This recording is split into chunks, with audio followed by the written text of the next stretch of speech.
Good evening, everybody. Welcome to my presidential tier list.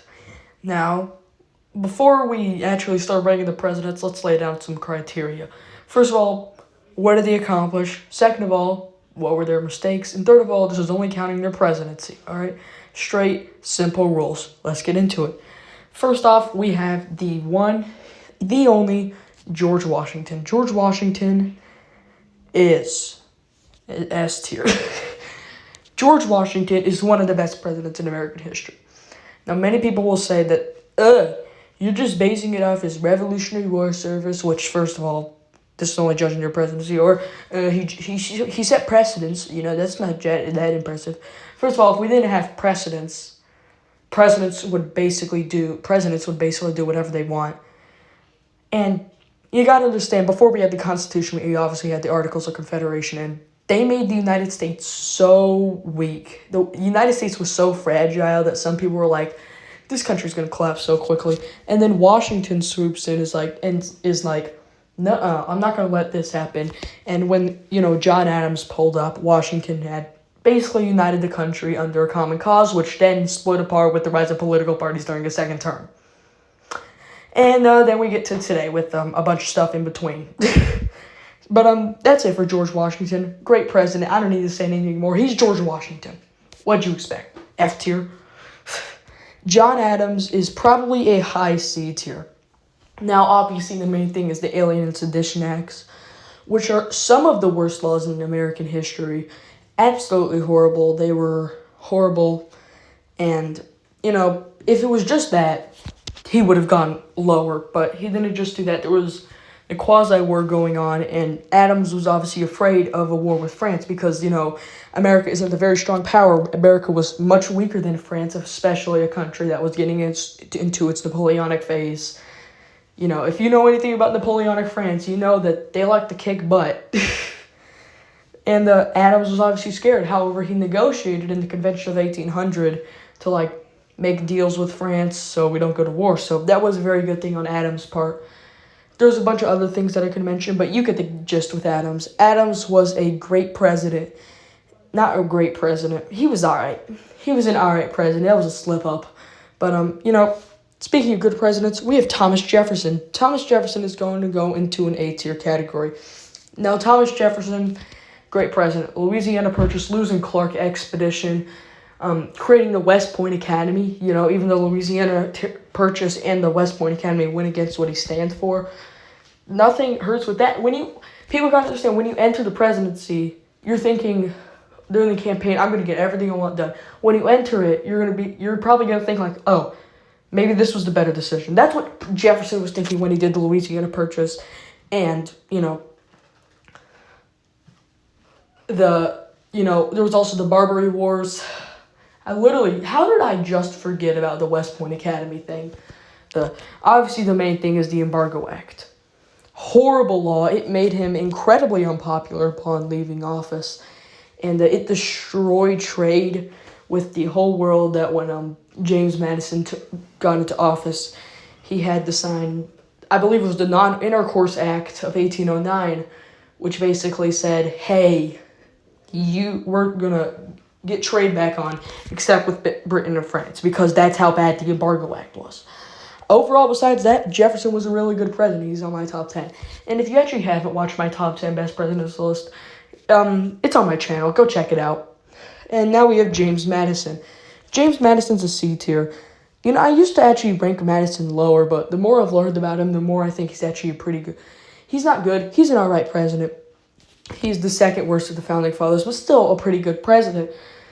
Obviously, he was president in the War of 1812, and I do have a lot of problems with James Madison's foreign policy. But after the War of 1812, which I believe was a catastrophe, in many ways, even though it did show, hey, we're going to stand on our own turf. We got this. We can lead a nation.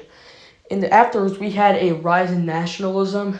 He had all this stuff going on, and he heavily impacted the presidency of James Monroe, who we're going to get to next. A lot of stuff happened post-war of 1812. The Non-Intercourse Act, which helped fix the Embargo Act, which I did mention earlier when I was talking about Thomas Jefferson. He overall did a lot of help to this country. But the War of 1812, which was the main thing in his presidency, was kind of unnecessary.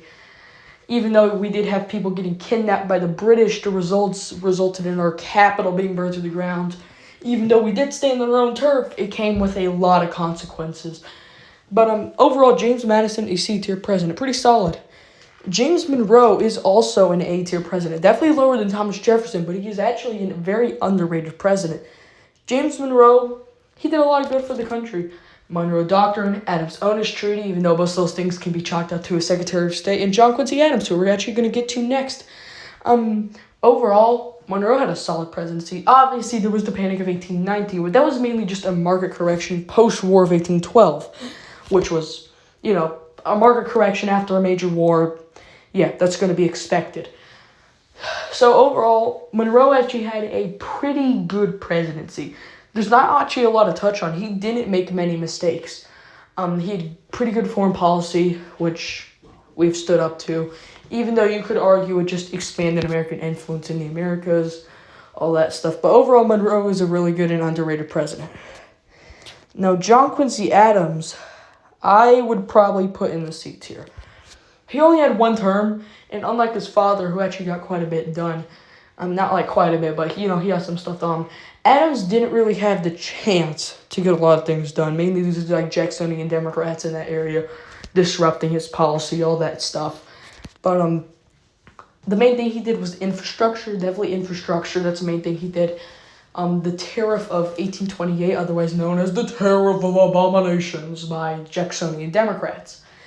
Now, other than that, Adams really didn't accomplish that much. He only had one term, but also, like I said earlier, he was getting interrupted. He was very ambitious president.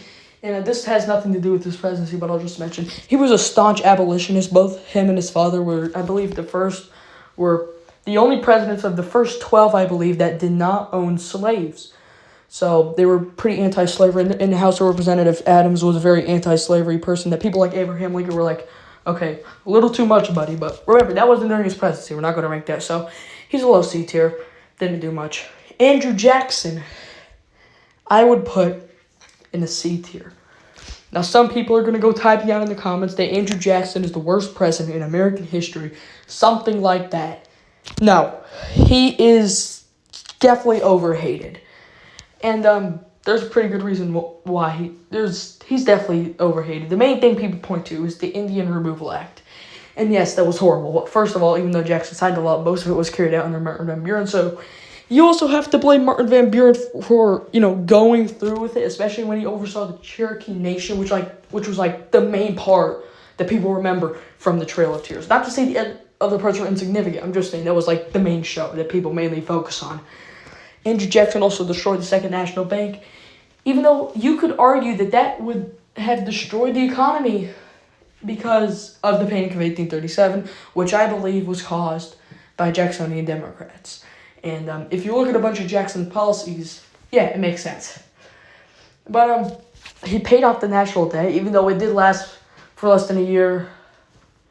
You really want to go debt-free, there's always going to be a national debt, especially when a panic happens not months after he leaves office, or just right after he leaves office. Jackson also stood our ground during the nullification crisis, saying that states cannot nullify federal laws. No, you cannot. So overall, Andrew Jackson, he's an overhated president. I'm not gonna go and call him underrated. He's overhated by a lot of people, and he should get respected as a president. He also changed the norms, got the common man, got populism out there. So overall, C tier. Martin Van Buren is the first D tier, first to the lower tiers of the video. He was obviously the president during the Panic of 1837, oversaw the majority of the Trail of Tears. And actually, things didn't really go so well. He was sort of like the Herbert Hoover of the 19th century. He tried his best, kind of. But he didn't really get far with it it didn't really go too well, as it didn't really improve until the Whigs came in with John Tyler and William Henry Harrison, which can't even count because Harrison served a month in office, which I'm just going to throw him there now. Harrison served a month of office. what are you going to do? So overall, Martin Van Buren, he was also against the annexation of Texas, which put him at odds with a lot of people. So, D-tier president. Not that good. Now, John Tyler, I used to really hate him, but actually I've grown on him. He's a high D-tier president. Can't go the traitor thing because obviously that wasn't during his presidency. But what do you remember about John Tyler besides the fact he was the first president who assumed office after being vice president because of the death of the president, who was William Henry Harrison? He didn't exactly accomplish a lot. He didn't have a lot of success, but technically he didn't have a lot of failures. He did get the ball rolling with the annexation of Texas. But the thing is, the second he leaves office, James Polk is already going to annex Texas and probably wants the entire world for himself. So John Tyler was also at very much odds, and like 2 seconds into office, the Whigs are like, you're too extreme, and booted him out. The Democrats wouldn't want to let him in. So John Tyler, he was ineffective. He wasn't really a great president. He is a D-tier president for me. James Polk is...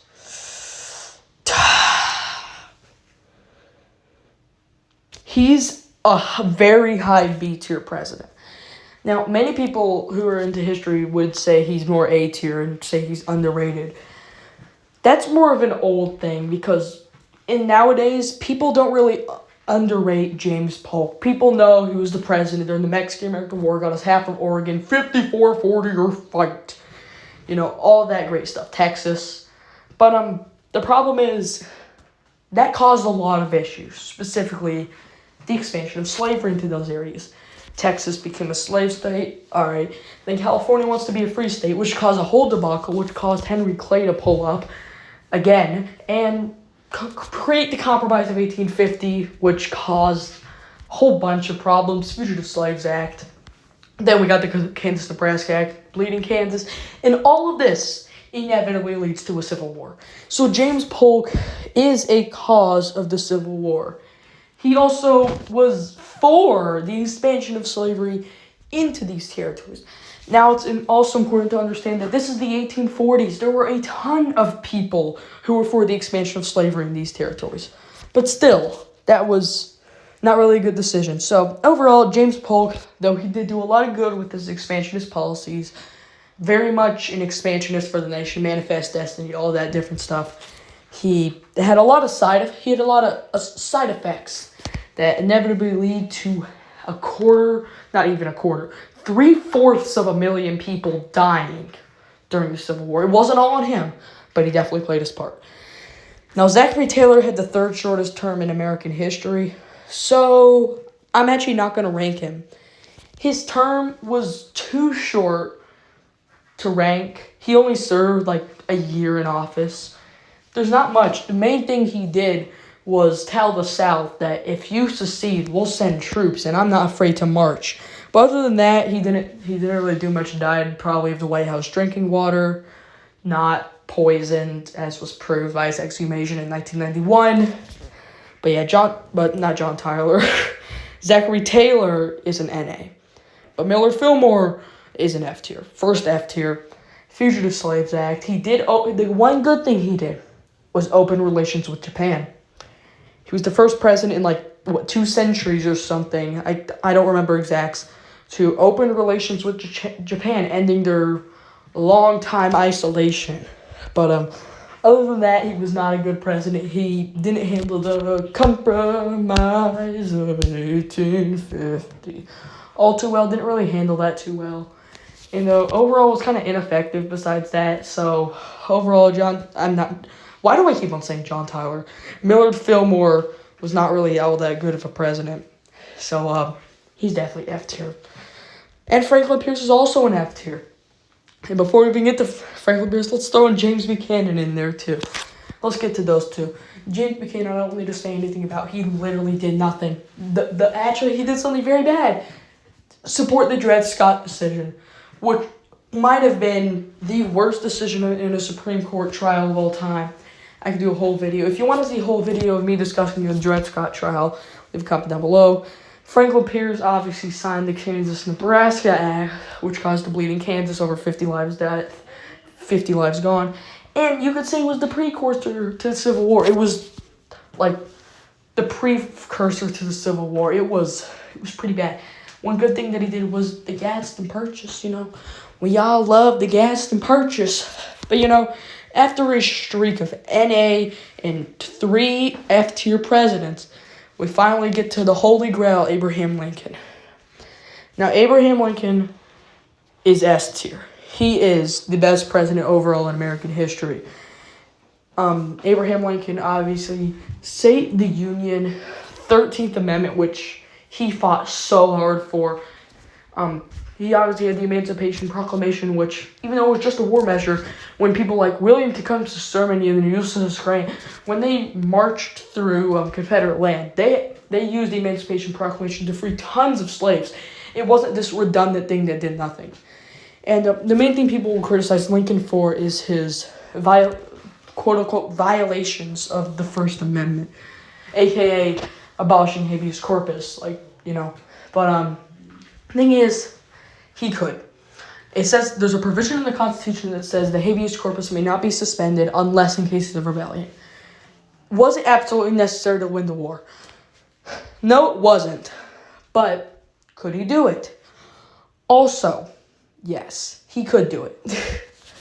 But, yeah, I don't need to say much. It's Abraham Lincoln. Come on, it's Abraham Lincoln. And the worst president in American history is here, Andrew Johnson. Andrew Johnson is the worst president. Now, I could go on a whole tangent about how this guy screwed over African Americans and the whole country for over a century.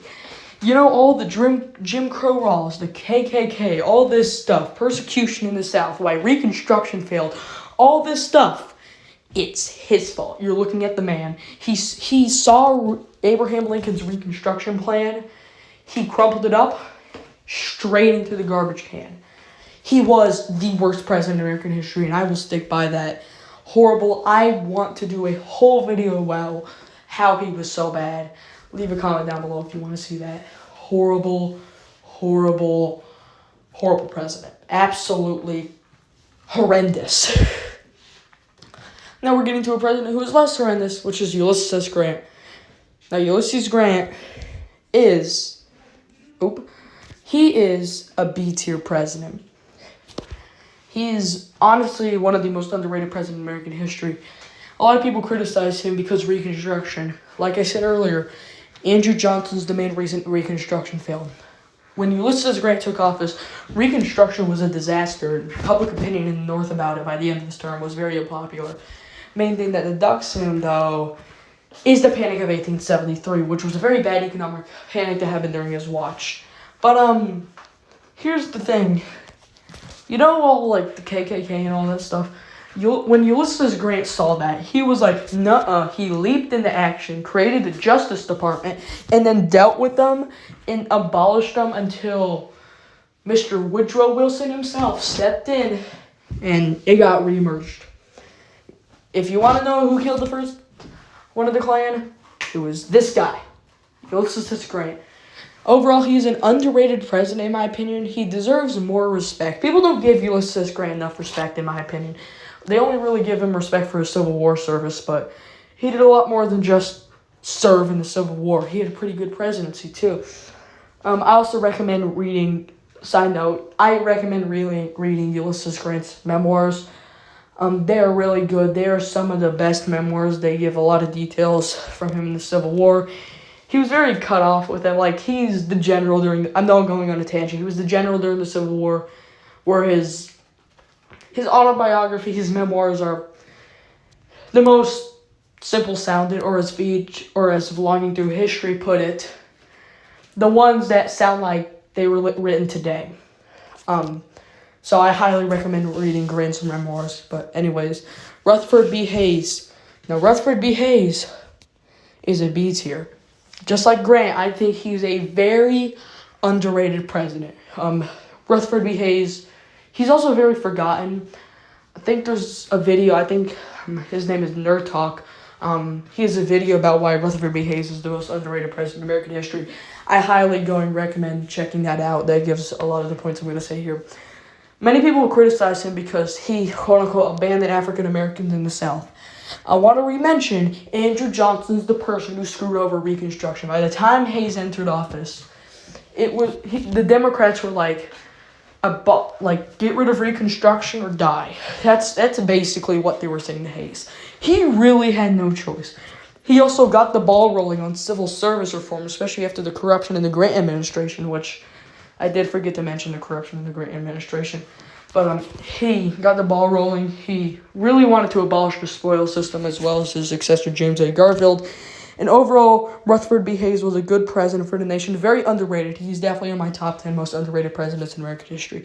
And just like these two, James Garfield is the last one that is going in the the NA category because he served too short of time in office. He served 6 months when a crazy person shot him. What are you going to do? But let's go to Chester Arthur. Now, Chester Arthur I also think is underrated. I'm actually going to put Chester Arthur right here in C tier. The main thing I see a lot of people will remember him for was actually his Chinese Exclusion Act, which wasn't really a good policy, in my opinion. It wasn't all too good, and I do give him some flack for that. But just like, even though he was a product of corruption, he also, just like Hayes and Garfield, wanted to continue with their civil service reform. Many people say that James A. Garfield would have been a great president. Just look at Chester Arthur's presidency. That's a lot of what Garfield would have done is in Chester Arthur. So Chester Arthur is a good president. He's not, great. He's not bad. He's in the middle. All right, he was an all right. He's all right. No, Grover Cleveland's a B-tier president. Grover Cleveland, as you can see him out of breath, he was a good president, first served 2 non-consecutive terms. He, just like the previous 3 presidents, fought corruption valiantly, especially when he came from a place where things like Tammany Hall, all this stuff were in the flow, controlling everything. Cleveland came in attempting to destroy it, and his first term was honestly very successful. But then coming his non-consecutive second term after Benjamin Harrison, who we'll get to next, and he did his best to solve the Panic of 1893. But many people are like, his second term wasn't as good, which you could definitely say that. A lot of things went wrong in his second term. But if you want to look at an example, look at William McKinley, who we're going to get to soon. A lot of what happened in his economy was because of the actions that Cleveland took during his second term. Cleveland is honestly he's another underrated president, in my opinion. People don't appreciate him as much. And he lands in B tier on our list. I think I'm actually going to put him above Rutherford B. Hayes. He was good. But Benjamin Harrison, he's not F tier. But what he is, he's a D tier president. Now, about the best that Benjamin Harrison did, he got the ball rolling on the progressive movement, very start of the progressive movement. But another thing is he had the McKinley Tariff. He signed the McKinley Tariff, which was proposed by then Ohio Congressman and the president we're getting to next, William McKinley. It wasn't that good. He didn't have a great time in office. Panic. He was the main causer of the Panic of 1893, which I believe started in the last 2 months of his presidency. He was the main culprit of that, caused the economic depression. He couldn't really do much to help it because he was out in 2 months and and basically blamed everything on, and everybody just blamed it on Grover Cleveland, even though it was definitely Harrison's fault. His environmental policies were great. He definitely got the ball rolling on the progressive movement, though. But overall, when he added it all together, Benjamin Harrison was not a good president. Now, William McKinley is a B-tier president. I am going to put him above Grover Cleveland. He was a pretty good president. Obviously, the economy, which mainly became of Cleveland's policies during his second term. McKinley, he got us the Spanish-American War, even though it was definitely provoked war, got us a lot of territories. Main flank with him is the Filipino-American War, which was awful. That was a mistake on McKinley's part. And he really only had 1 term because some anarchists just came up, shot him, Leon Czolgosz, and he died. And then who succeeded him was possibly one of the greatest presidents in American history, Theodore Roosevelt. So overall, McKinley's good. He's a B tier. Theodore Roosevelt is the very top of the A tier. He's not quite as with George Washington and Abraham Lincoln, but he is a good president nonetheless. progressive movement. He started the progressive era, you could argue, even though Benjamin Harrison got the ball rolling on it. You know Theodore Roosevelt, he is one of the best presidents. He busted 44 trusts, which isn't as much a success as William Howard Taft did, but he really started the whole movement. He didn't do much for civil rights. He created more national parks than any other president in American history, creating 5 national parks. The Food and Drug Act, all that stuff, the Food and Drug Administration, all that stuff was created by Theodore Roosevelt. You know, if we didn't have the FDA, we'd get sick on our food and have a bunch of horrible food on our shelves, but because of Theodore Roosevelt, we're not over here getting poisoned by our food, having all sorts of diseases in it. Theodore Roosevelt really shaped the United States into what it is today. He used the bully pulpit, got what his agenda for the presidency is. Now, if you want to know more about like George Washington, Abraham Lincoln, Theodore Roosevelt, all those presidents, go check out my top 10 best presidents list. Like I already said before, go check it out. I go a lot more in depth on these guys than I do in this video because it's just a tier list. But yeah, Theodore Roosevelt's an A tier. And William Howard Taft, also an A tier president. He busted more trusts. However, he created the Department of Labor. He did create the Department of Labor. He wasn't as progressive as Theodore Roosevelt was, but he definitely carried out some of those policies. He went in his own direction because when Theodore Roosevelt told him, like, you got to continue, man, he was like, no, he went his own direction, and it honestly kind of worked. He succeeded Theodore Roosevelt. He was a good succession, but Theodore Roosevelt's ego got the better of him and caused Woodrow Wilson to enter the White House. However, his dollar diplomacy didn't work out too well. Like I said, he was at odds with progressives, which cost him in 1912. So, yeah, like I said, go more in depth on him on my top 10 best presidents list. Go check that out. Go more in depth. Then we got Woodrow Wilson. He's in F tier. If you know anything about the internet, one thing it loves to do is hate Woodrow Wilson. He had, arguably, but besides Andrew Johnson, he had the second worst civil rights policies. Andrew Johnson's was worse, in my opinion. If you know anything about Woodrow Wilson, you know about his civil rights policies, the return of the Klan during his administration, screening the birth of a nation at the White House. But he did some good things. He signed the 19th Amendment, gave women the right to vote. He did say that we weren't going to go to war, and then he won re-election. We're going to war like 2 months later, but he did lead us pretty well. A lot of his 14 points worked, even though many of them didn't really get passed.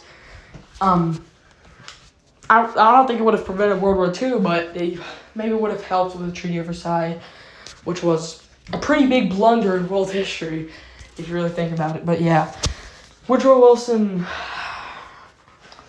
not good. Did not do a lot of good for the country. He did some good. Created the income tax, Federal Reserve, but when you weigh it all together, he's an F tier. Now, Warren Harding is a D tier president. A lot of corruption in his administration. Obviously, he had his Return to Normalcy campaign, but here's the problem with that.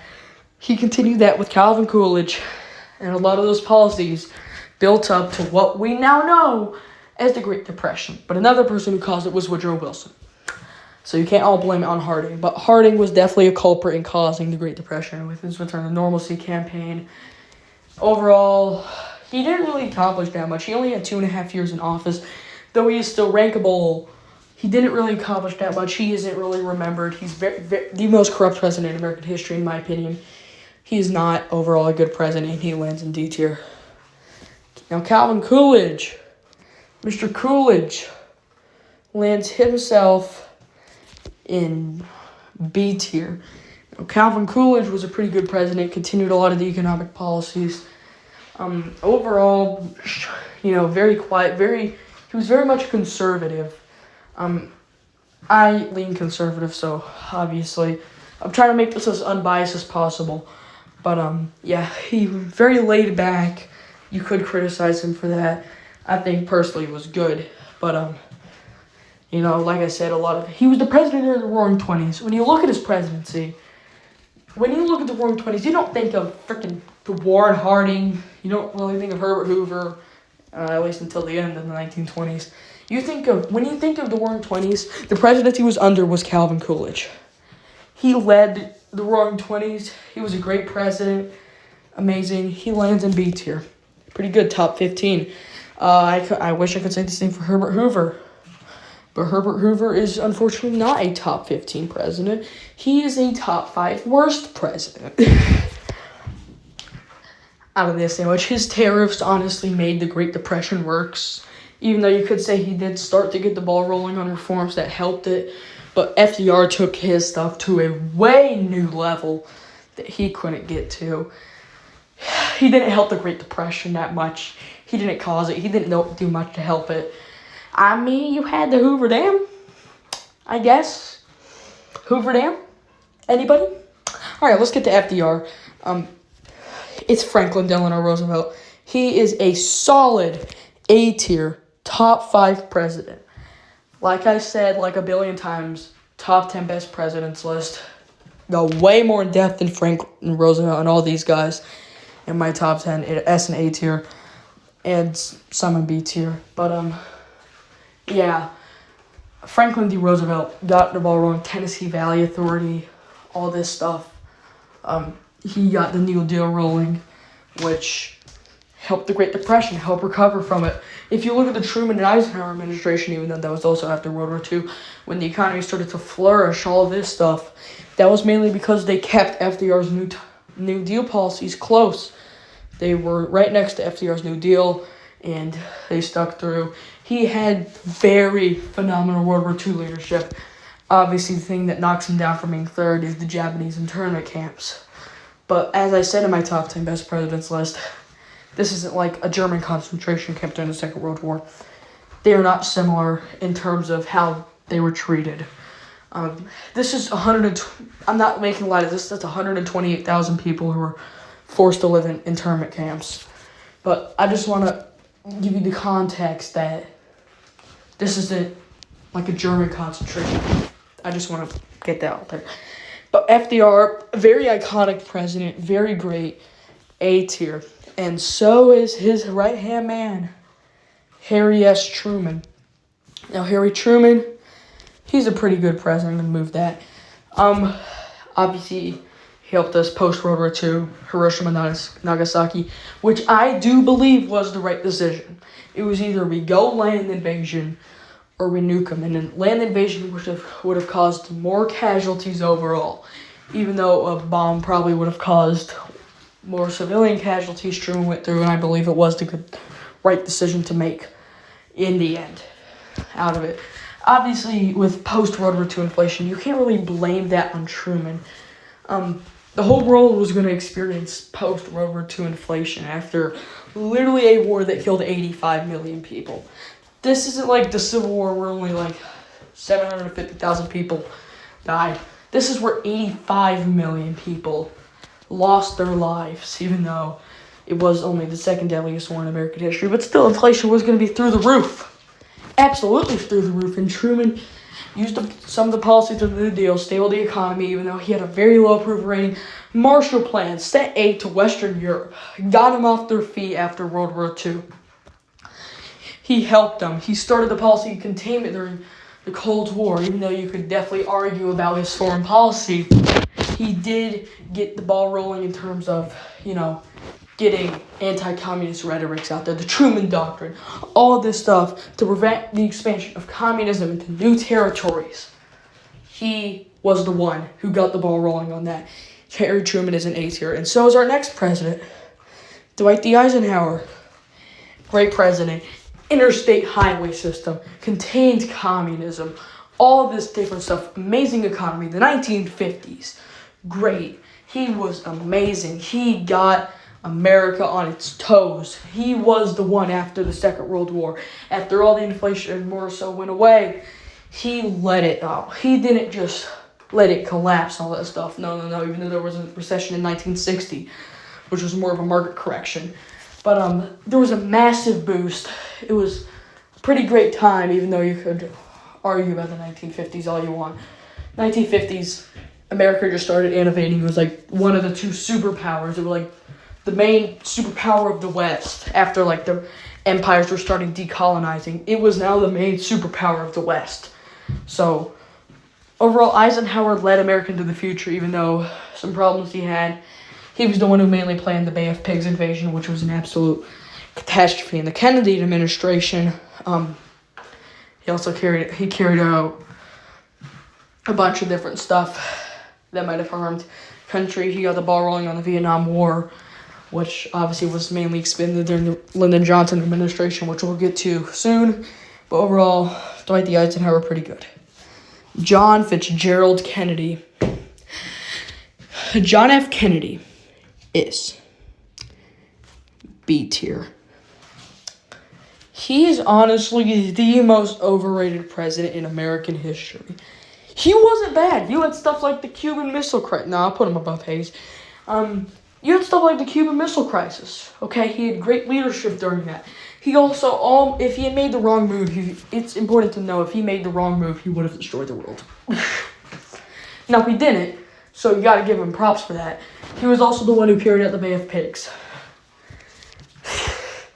Even though that was very, very early into his presidency, it was an absolute catastrophe. Many people just remember him for his assassination and his great speeches. What else did he do? Like I say, he did only have around 2 years in office, close to 3. But he couldn't really accomplish all that much. This is also a problem with Harding. Even though their presidencies were over 2 years, we didn't really have the time to see what a full term for both of them would have been like. We really couldn't know, and we really won't ever know, honestly.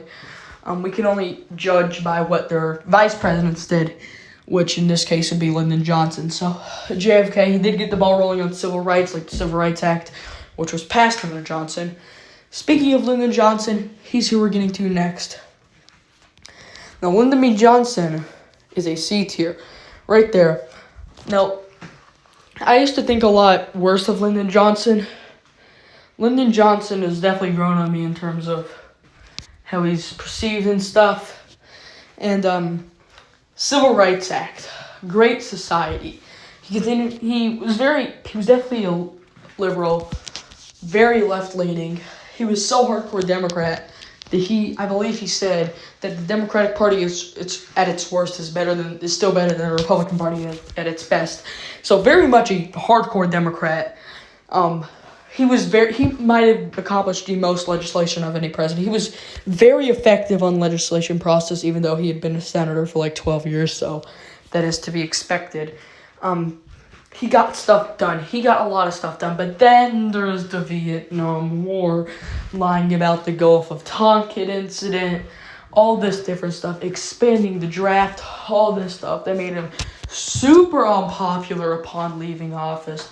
But as time has gone on, more Dems and stuff have started to appreciate him, and I've started to appreciate him more. I used to have him D tier, but he has rose to the C tier category. So Lyndon B. Johnson is C tier. And now Richard Nixon.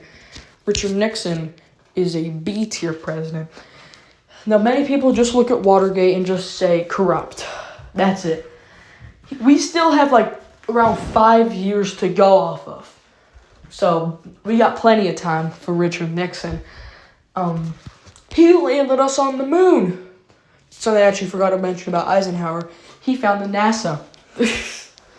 Forgot to mention that about Eisenhower. But, Nixon was his vice president, so transfers pretty well. Nixon, all this stuff. Even though you could argue that stagflation could start under the Johnson and Nixon administration, landed on the moon. He was over here like calling the astronauts. I believe he called them. Fact check me in the comments right there. Just fact check me if you will, if I got that wrong. And overall, he's actually underrated. So yeah, he was good president, underrated, very overshadowed by Watergate. But I do believe that the success that he made during his presidency, he did expand the Vietnam War into Cambodia, but he did stop the draft and started pulling out people from Vietnam. But overall, he's a B tier. Now, Gerald Ford. I would put Gerald Ford as a C tier president. He continued a lot of what Nixon did, except he got all the troops back from Vietnam. He did all this stuff. Stagflation did really start to kick off during his administration. He was very honest. Like at one of his State of the Unions, he just straight up said, "I want to say that the State of the Union is not good." Like he was brutally honest, very brutally honest with the American people. Due to the Watergate situation, he was basically screwed in 1976 against Jimmy Carter. But overall, he actually had a pretty good presidency for the around 2.5 years we had Gerald Ford. Now, Jimmy Carter is a D tier. This should be expected. Stagflation through the roof. All this different stuff. Iran hostage crisis, which I don't believe he handled too well. But he started the deregulation process. Stuff like the airline deregulation. All this different stuff that happened. Deregulations across the country, which he helped us best with the stagflation issue. He is slightly underappreciated. And besides his presidency, obviously, he was a fantastic person. But, remember the categories. Only talking about their presidency. But overall, Jimmy Carter, he was good. He got the job done. He did it well. So, that's what I got to say about President Jimmy Carter. Ronald Reagan. Ronald Reagan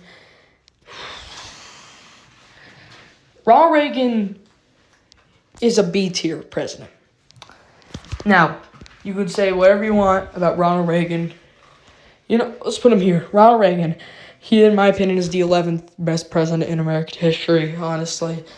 And Reagan, you could say a lot about Reagan. He was a fantastic speaker.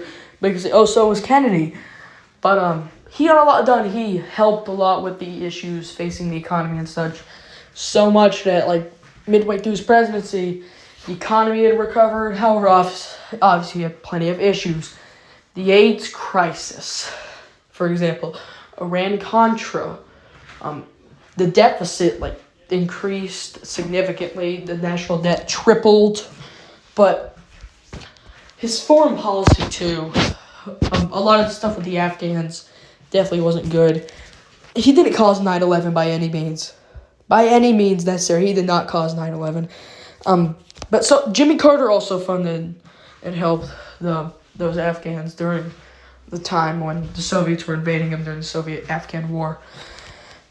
But, yeah, Ronald Reagan was a good president. You can say whatever you want as this is starting to get into recent territory. We're only going to rank 2 more presidents after this. So, yeah. Overall, he is an A tier. B tier, my bad. George Bush is honestly also a B tier president. I'll put him above Richard Nixon. George Bush Sr., he's underappreciated in my opinion. He's honestly a very underappreciated president. And he did a lot. Obviously there was a recession in 1990. He did raise taxes, which he said he wouldn't, which is one of the things that cost him in 1992, along with somebody whose last name was Perot. Even though the whole Perot thing can be a whole nother video. But a lot of this stuff, Clinton gets remembered for the good economy and all that stuff. But here's the thing. George Sr., H.W., helped a lot to get that economy for Clinton. He actually did a lot of stuff that Clinton gets a lot of the credit for. That started under H.W. 41. But overall, George Sr. had a really good presidency. H.W. underappreciated. He gets a B tier. And the final president to be ranked today, we have William Jefferson Clinton. Now, William Jefferson Clinton is a B tier. Now, his economy was great, even though, like I said, you could chalk a lot of that up to George Sr., Bush Sr., 41. NAFTA, which, Bush Sr. also did a lot of stuff with NAFTA, so I can't put that all on Clinton. A lot of his economics, I'm actually going to put Bush 41 above Bill Clinton. Bill Clinton lied under oath with the Monica Lewinsky thing, got impeached over it. He was the first president since the absolute horror that was Andrew Johnson who got impeached, even though it was for very different reasons, honestly.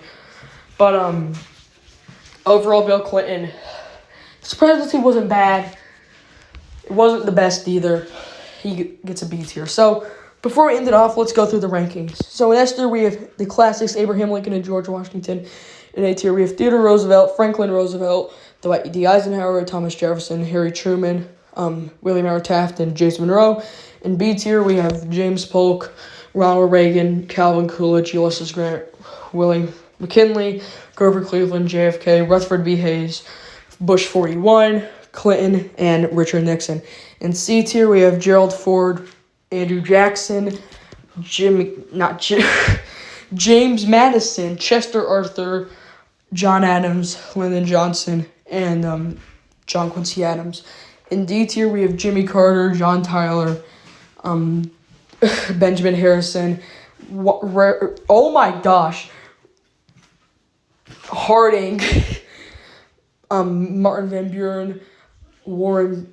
Oh my lord. Woodrow Wilson, Millard Fillmore, Herbert Hoover, Franklin Pierce, James Buchanan, and Andrew Johnson. And before I say anything about the NAs, yes, Bush 43, aka George W. Bush, Barack Obama, Donald Trump, and Joe Biden are all going in NA. I'm not going to take the risk of ranking any of them. And in NA, besides those four, we have William Henry Harrison, Zachary Taylor, and James Garfield. So I hope you found this video pretty entertaining, or whatever. Hope you find this list good. If you like, subscribe, see more content from me, and I'll see you in the next vid. See ya.